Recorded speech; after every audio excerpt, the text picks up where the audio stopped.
부활절입니다. 참으로 기쁜 날입니다. 기독교를 가리켜서 생명의 종교라고 이렇게 말하죠.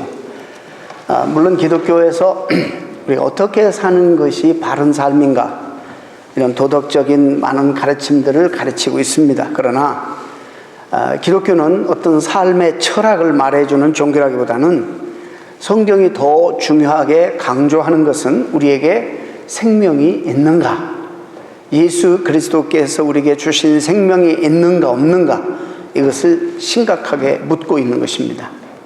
다른 모든 종교도 우리 어떻게 사는 것이 바른 삶이고 이 사회 정의를 위하고 이웃을 위해서 사는 삶이 무엇인가, 삶의 철학을 이야기합니다. 그러나 기독교는, 여러분 오해하지 마십시오, 그것도 이야기하면서 더 중요한 것은 저와 여러분에게 생명이 있는가 없는가, 예수 그리스도 우리의 생명의 주가 되신 주님을 믿고 그 부활하신 주님을 우리들이 개인적으로 구주와 주님으로 믿고 영접하고 그 생명을 누리면서 사느냐 아니냐, 이것이 정말 가장 중요한 질문입니다. 그래서 다른 종교하고 오해해서는 안 됩니다.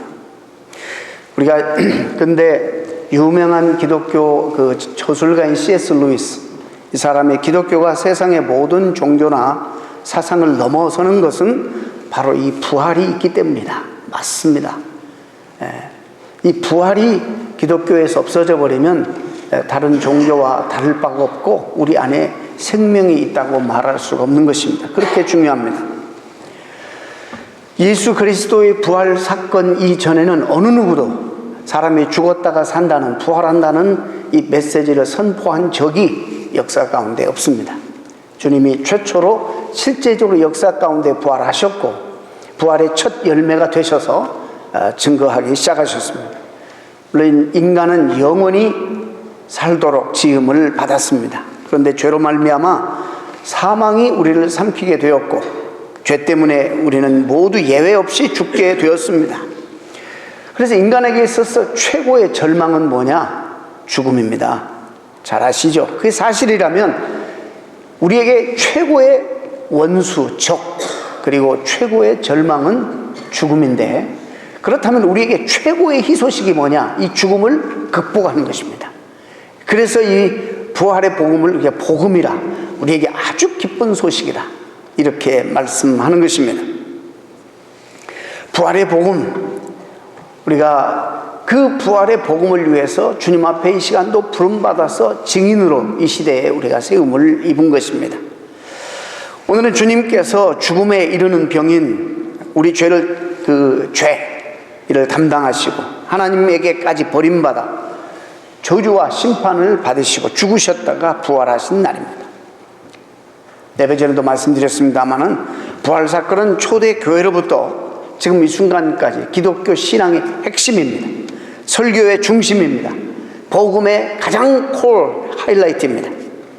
그리스도가 우리 죄를 위해 죽으셨다는 사실, 너무너무 이 십자가, 이 사실이 중요하고, 그리고 또 다시 살아나셨다라는 사실, 이 십자가와 부활은 기독교의 출발이고 가장 중요한 기초고 교회에서 가리키는 가장 모든 가르침의 핵심이고 설교의 중심이 되어야 되는 것입니다.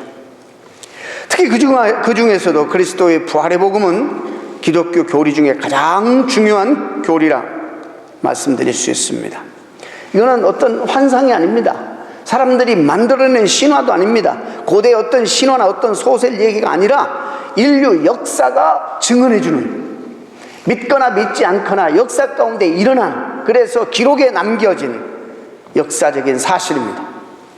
우리는 이 사건이 일어난 장소와 역사적인 때를 너무나도 잘 알고 있습니다. 또 이것이 부인할 수 없는 역사적인 사실이어서 이걸 가지고 정말 그 부활을 체험한, 그것을 눈으로 본 이 아이 위트니스들, 눈으로 직접 본 사람들은 참을 수가 없었어요. 견딜 수가 없어요. 가만히 있을 수가 없었어요. 목숨을 버려서 그 사실을 증언했습니다. 기독교는 사회주의적 어떤 미래 지향을 꿈꾸는 단순한 희망의 종교가 아닙니다. 물론 소망도 제공하죠. 인생의 근본된 죄로부터의 구속과 영생, 그리고 영적인 평안과 풍성한 삶을 예수 그리스도가 제공한다. 부활 사건으로 제공한다라는 것을 믿고 그걸 가르치는 공동체요, 집단입니다. 초대교회 예수 그리스도의 부활의 목격자들은 가는 곳마다 예수가 다시 사셨다, 예수가 다시 사셨다, 모든 그들의 메시지, 그들의 모든 대화의 중심이었습니다. 도저히 잠잠히 앉아 있을 수가 없었습니다. 우리가 2000년 떨어져서 그냥 전해 내려온 거니까 이걸 관념적으로 듣고 추상적으로 듣지만, 그 당시에 그 상황 속에 빈 무덤을 확인하고 주님 죽으신 걸 분명히 알고 다시 사셔서 만난 제자들은 가만히 있을 수가 없었어요. 여러분 어떠시겠어요? 여러분, 12 제자들의 그 정서가, 여러분 얼마나 그들이 십자가 앞에서 두려워서 다 도망가고 다 멀리 했습니까? 그러나 도대체 그들이 뭘 보았기에, 무슨 사건을 경험했기에 전혀 두려워하지 않냐고 그들의 목숨을 내놓고 증거할 수 있었는가?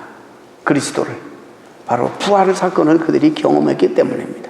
내가 이제는 예수님 말씀하신 것처럼 나는 부활이요 생명이니 살아서 믿는 자는 죽지 아니하겠고 죽어서 믿는 자는 영원히 다시 살아나리라 하는 말씀을 주님께 들었는데, 주님이 실제적으로 부활하신 것을 그들이 목격했습니다. 내가 죽어도 주님, 다시 주님처럼 부활한다는 사실을 믿었기 때문에 잠잠히 있을 수 없이 담대하게 공권력 앞에서도 겁을 내지 아니하고 그들 복음을 전했습니다.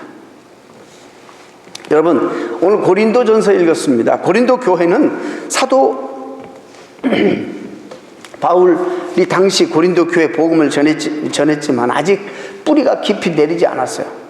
그래서 기독교 신앙에 대해서 정말 많이 스캡티컬 했어요.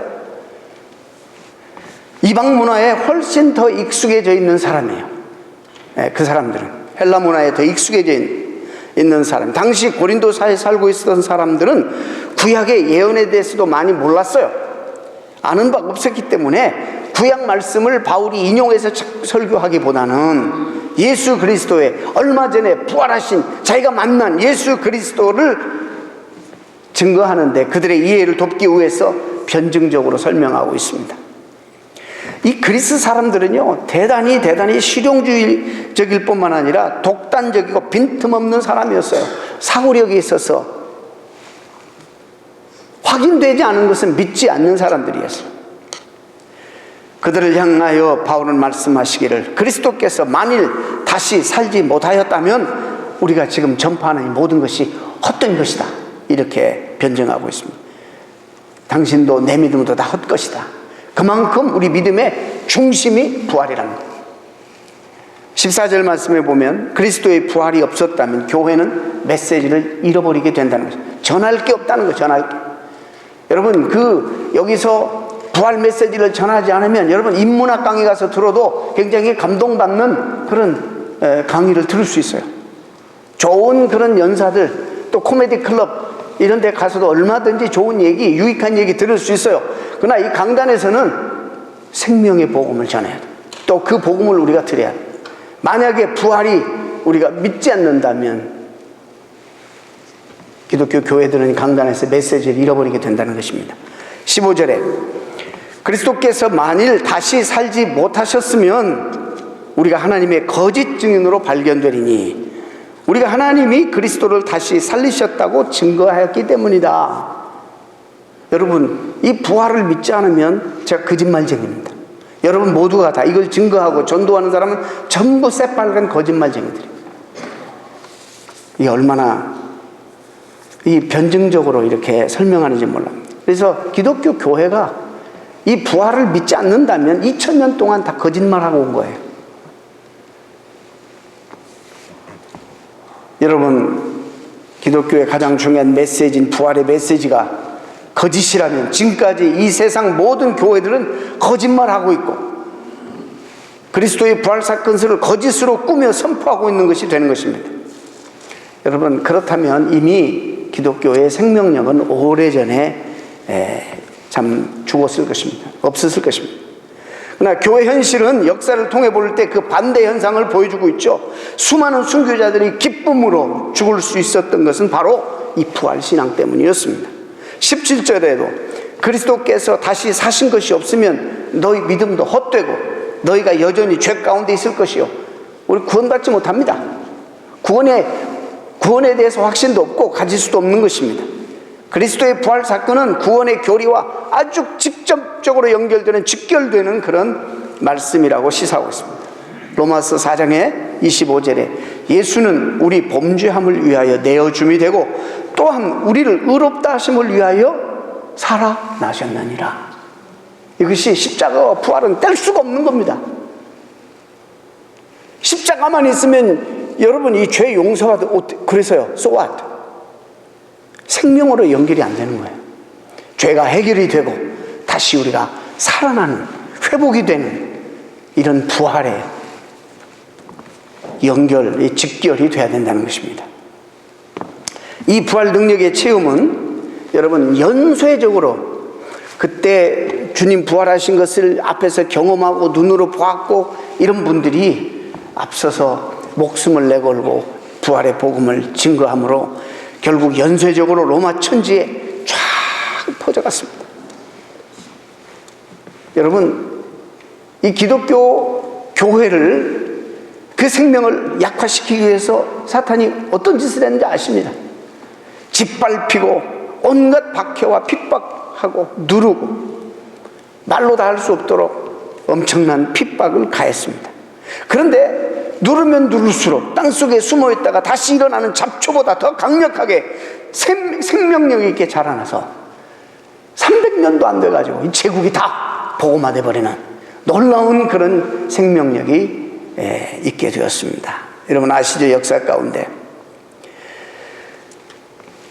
오히려 그 생명력 앞에 기득권들이 정복당하고 역사일의 온갖 정치적 억압과 핍박 가운데서도 생명력은 폭발적으로 자라나서 이제는 온 세계를 정복하고 만 것입니다. 그 복음이 하나님의 은혜로 우리에게까지 전해진 것입니다. 뿐만 아닙니다. 이 부활의 복음이 그 복음을 받는 자마다, 접한 자마다 개인적으로도 엄청난 그런 변화의 체험이 일어납니다. 성경의 인물들도 그랬고 역사의 인물들이 변화를 체험해요. 오늘 우리의 삶의 현장에 부활신앙을 가진 우리들에게도 이런 놀라운 변화가 매일매일 일어나고 있다는 사실입니다. 그런데 오늘날 너무나 우리는 이것을 막연하게, 그래 역사 가운데 있었던 그 사건, 뭐 그것까지 인정해, 2000년 전에 있었던 예수의 사건, 그것까지는 인정하지만 이게 나에게까지는 와닿지 않는, 그래서 신앙생활하기에 정말 현실을 이길 수 있는 힘이 아직도 우리에게는 없어. 그 사건이 나를 위한 사건이고 내 사건이라는 사실을 내가 믿고 받아들일 때 현실의 역경과 어려움을 이길 수 있는 능력과 힘이 주어지는데 그냥 하나의 사실로, 신화로 그렇게 믿고 나와는 상관이 없는 것으로 치부해버리기 때문에 그렇습니다. 저는 자주 이런 얘기합니다만 현대 교회는 현실과 타협된 신앙인들로 가득 채워져 있다고 많은 분들이 이야기합니다. 모든 물질과 세상 영광에 영합된 신앙생활들을 합니다. 그래서 그들 가운데 그들에게 이 부활신앙은, 몸이 다시 산다는 신앙은 관념적이 되어버립니다. 그냥 세상에 살아있는 동안 세상의 영광을 누리며 살겠다는 그런 신앙인들로 가득 메워져 있습니다. 오늘 기독교인들은 예수 그리스도가 베푸는 그런 구원과 축복에는 관심이 많지만 그분이 얼마나 우리에게 이런 큰 구원의 은총과 축복을 주시기 위해서 큰 고통과 희생을 통해서 우리를 구원하셨는지에 대해서 관심을 별로 두지 않습니다. 그리고 그 결과 사람들은 죄에 대해서도 또 그리스도를 위한 희생에 대해서도 관심이 별로 없습니다. 우리 이것을 학자들은 값싼 은혜라, 보네포가 그런 표현을 썼습니다. 값싼 은혜라. 당시 독일 교회가 전반적으로 약해지고 사회 영향력을 다 상실해버린 이유가 교회들이 바로 이 값싼 은혜를 전했기 때문입니다. 그가 정의한 값싼 은혜는 회개 없는 용서, 고백이 없는 세례, 교제가 없는 성찬, 십자가 없는 은혜, 희생이 없는 제자도, 이런 것들을 통틀어서 값싼 은혜라 그렇게 말했습니다. 많은 사람들이 기독교를 믿지만 우리 현실이 복음이 주는 달콤한 축복에만 관심이 있지, 복음을 받아들임으로써 복음을 요구하는 그런 복음이 디맨드하는 책임져야 할 부분들에 대해서는 관심이 없다는 얘기입니다. 제가 그런 얘기 합니다만은 한 교회에서 오래 사역하다 보니까 여러분들의 선배들, 지금 60, 70대, 50대 후반부터 그런 분들하고 목회하고 개척할 때는 이런 어마어마한 일도 해냈어요.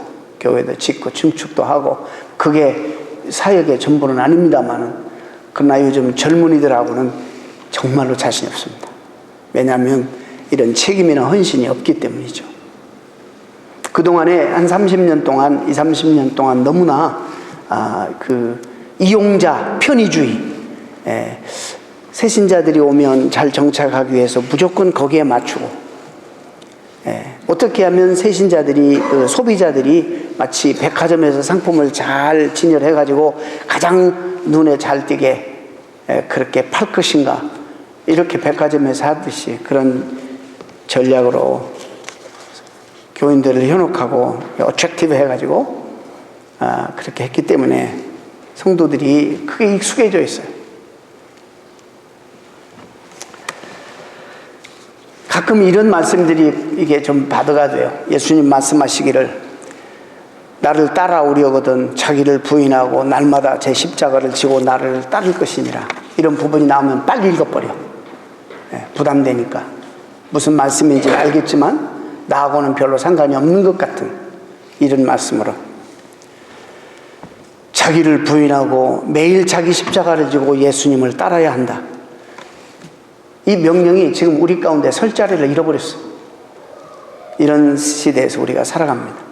성경이 말하는 진정한 제자의 모습, 진정한 교회의 모습에서 지금 멀어지고 있다는 것을 우리가 기억해야만 합니다.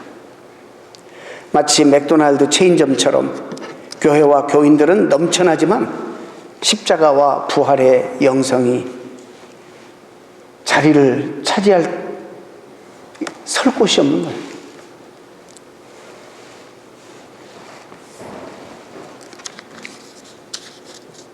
여러분, 그래서 토저라는 사람이 대단히 유명한 목사님인데 오늘날 교회가 결신자들을 만들겠다는 열망에 사로잡힌 나머지 현대의 세일즈맨들이 쓰는 기법을 사용하는 죄를 범하면 안 된다 경고하고 있습니다. 세일즈맨들은 상품의 좋은 점만 이야기하고 다른 점에 대해서는 언급하지 않습니다. 솜사탕처럼 달콤하고 기분 좋은 복음을 제시하면서 언덕에 양집하는 곳을 약속하는 것은 사람들을 잔인하게 속이는 것이다. 이렇게 얘기했어요. 물론 대부분의 교인들은 위로받기 위해서 교회 가죠. 맞습니다. 정말 필요합니다. 진정한 위로가 무엇인지를 우리가 알아야 되는데, 내가 듣고 싶은 말, 지금 세상에서 너무 기죽고 상처받으니까 잘한다, 예쁘다, 잘생겼다, 잘 될 것이다. 여러분, 그 많은 말 가운데 정말 하나님의 약속이 있습니다. 진실입니다만은, 그러나 안 될 수도 있습니다. 거짓말하면 안 된다는 것이죠. 우리의 신앙생활이 오로지 잘 먹고 잘 살기 위한 것이라면 기독교가 일반 종교와 다를 게 뭐가 있겠느냐. 여러분, 기독교인이 된다는 것은 그리스도의 제자가 된다는 것이 아닙니까?